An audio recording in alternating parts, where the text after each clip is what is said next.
১৬ মাসের অপেক্ষা, আইনি জটিলতার দীর্ঘ পথ, অবশেষে সীমান্তে মিলল সমাধান। ভারতের হাতে তুলে দেয়া হলো দুই নাগরিককে।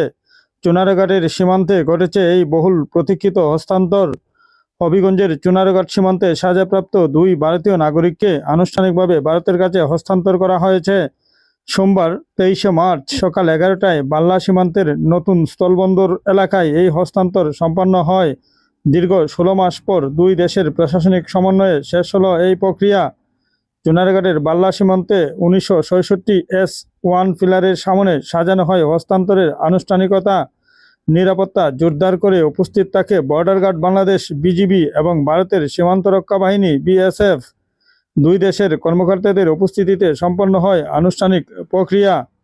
হস্তান্তর অনুষ্ঠানে উপস্থিত ছিলেন বাল্লা বিজিবির নায়েক সুবেদার আবুল কালাম এবং চুনারঘাট থানার কর্মকর্তা সজল কুমার পাল। ভারতের পক্ষে ছিলেন মোহনপুরের অতিরিক্ত মহকুমা শাসক ধৃতিশেখর রায়, IPS কর্মকর্তা ডি কুরিওয়ালা সু, BSF company commander Ashok Kumar এবং খোয়াই থানার OC KD সরকার সহ সংশ্লিষ্টরা। দুই দেশের প্রশাসনের সমন্বয়ে শান্তিপূর্ণ পরিবেশে সম্পন্ন হয় পুরো কার্যক্রম। ২০২৫ সালের ১০ই ডিসেম্বর মাধবপুর সীমান্তের ধর্মগড় এলাকা থেকে ভারতীয় নাগরিক অজিত বিশ্বাস ও সমীর দাসকে আটক করে বিজিবি। অবৈধভাবে সীমান্ত অতিক্রমের অভিযোগে তাদের বিরুদ্ধে আইনানুগ ব্যবস্থা নেওয়া হয়। পরে তাদের আদালতে সোপর্দ করা হলে হবিগঞ্জ আদালত ২৮ দিনের কারাদণ্ড প্রদান করে। তবে সাজা শেষ হলেও আইনি ও প্রশাসনিক জটিলতায় দীর্ঘ সময় বাংলাদেশেই অবস্থান করতে হয় তাদের। দিন পেরিয়ে যায়, মাস গড়ায়, এক সময়ে সেই সময়কাল দাঁড়ায় ১৬ মাসে। অবশেষে দুই দেশের সংশ্লিষ্ট কর্তৃপক্ষের সমন্বয়ে সব জটিলতা কাটিয়ে আজ সম্পন্ন হলো বহুল প্রতীক্ষিত হস্তান্তর। সীমান্ত শুধু একটি রেখা, কিন্তু এর দুই পাশে রয়েছে ভিন্ন জীবন, ভিন্ন বাস্তবতা।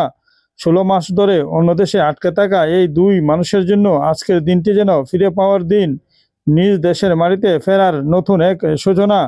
দীর্ঘ ১৬ মাস পর চুনারঘাট সীমান্তের এই হস্তান্তর কার্যক্রম সম্পন্ন হলো। সংশ্লিষ্টরা বলছেন, ভবিষ্যতে এ ধরনের ঘটনায় দ্রুত আইনি প্রক্রিয়া সম্পন্ন করতে দুই দেশের মধ্যে সমন্বয় আরও জোরদার করতে হবে। দীর্ঘ প্রতীক্ষার অবসান ঘটিয়ে অবশেষে নিজ দেশে ফিরলেন দুই ভারতীয় নাগরিক। এমন ঘটনাগুলো মনে করিয়ে দেয় সীমান্তে আইন মানা কতটুকু গুরুত্বপূর্ণ। চুনারঘাট সীমান্ত থেকে করাঙ্গি নিউজের সিনিয়র রিপোর্টার আব্দুর রাজাক রাজু।